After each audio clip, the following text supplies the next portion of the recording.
And tonight in business news, Japan's cabinet on Friday approved 61 billion US dollars in new economic stimulus, the latest in a string of measures to shore up the country's lethargic economy that has been battered by a surge in yen. The plan also called for funding to secure rare earths needed for Japan's advanced manufacturing after China last month imposed a de facto export ban on the minerals amid a territorial dispute between the two Asian giants. Prime Minister Naoto Kan's new package aims to boost Japan's gross domestic product by 0.6 percentage points, create or save up to 500,000 jobs, and take other steps to help small and medium-sized businesses. It comes just days after the central bank cut its key interest rate to virtually zero. Last month, the Bank of Japan also intervened in the currency market in what appears to have been a fruitless attempt to rein the strong yen, which hit another 15-year high against the dollar this week. Exports are down, factory output is falling, and Japan continues to struggle with deflation, a situation in which falling prices can drag on corporate profits, paychecks, and the overall economy. The yen spike meanwhile erodes overseas earnings for major exporters like Toyota Motor Corp and Canon Inc. Khan, who came to power just 4 months ago and survived a leadership challenge from within his party in September, has been under heavy political pressure to produce a tangible path to recovery for Japan's economy. The massive new package to be submitted this month to the parliament for approval follows 915 billion yen in measures that Khan's government unveiled last month.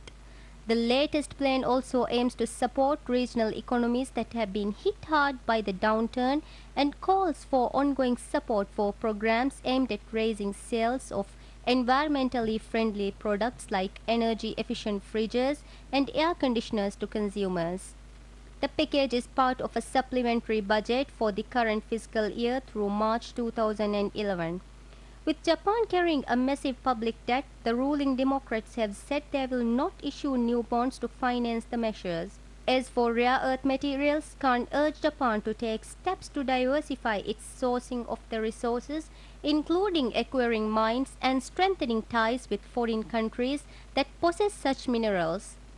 China denied that it was halting exports, but Japanese trading firms said shipments had virtually stopped since around September 21, held up at Chinese ports by increased paperwork and inspections.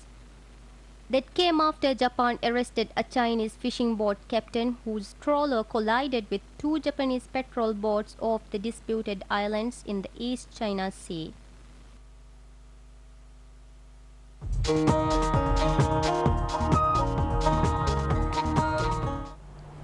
Now let's look at the latest sports news. Maafanobashi team wins the friendly game played with Kurudufushi Rehendi team today. Maafanobashi team informed that the friendly bashi match was organized aimed at developing ties between the two teams. Rehendi team also invited Maafanobashi team to travel to Kurudufushi for a friendly game. Maafanobashi team informed that they hope to invite more teams from the islands to keep the spirit of bashi alive.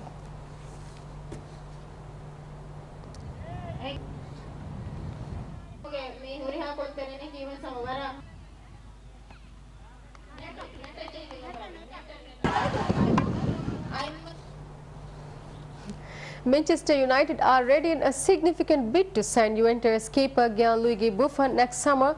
Sir Alex Ferguson has been linked with a myriad of alternatives to succeed Edwin van der Sar, but is now ready to prepare a move for the vastly experienced Italian international.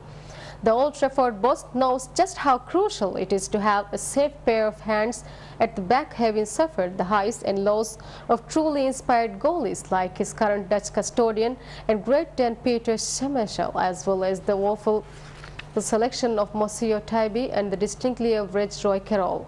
Valued at around £16 million, Buffon is surprisingly still just 32, which in goalkeeping terms still means he has many seasons in the tank. Now in his 16th season in Serie A with one sojourn in Serie B, the talented goalie may well be looking for a new challenge, and after last season's disastrous campaign, he had hoped that a new boss and several new additions would propel his Turin side back up the table and into potential title challenge. This far, however, this has not proved to be the currently in 7th place after an indifferent start to the campaign. Gianluigi Buffon had stated last summer that he was not averse to move to the Premier League and would surely be interested in a move to Manchester United, where he could ably challenge for top honours again. Commonwealth Games Federation President Michael Fennell said on Friday that the quality of the pool water, which was suspected of being responsible for a dozen or more cases of Delhi belly amongst mostly Australians and English swimmers at the New Delhi Games, was in keeping with the standards that are required. Fennell said 3 pools were tested, including the main pool and warm-up pool at the aquatics venue, and that there are no problems with the water in those pools. He said the Commonwealth Games Federation doctor had spoken to several team doctors.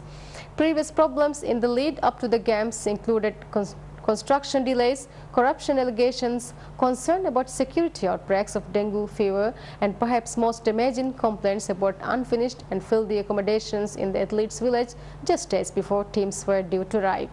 Fennell also said that the spiked security barrier which malfunctioned and slammed into a Ugandan team car, injuring 3 of its officials, would be demobilized, so there would be no fear of a recurrence. Also on Friday, New Zealand's Foreign Minister condemned a local television host's insulting comments on air about an Indian official's name that drew a government complaints of racism from the South Asian nation. Giggling uncontrollably controversial presenter Paul Henry repeatedly mocked the last name of New Delhi Chief Minister Sheila Dixit on the breakfast show.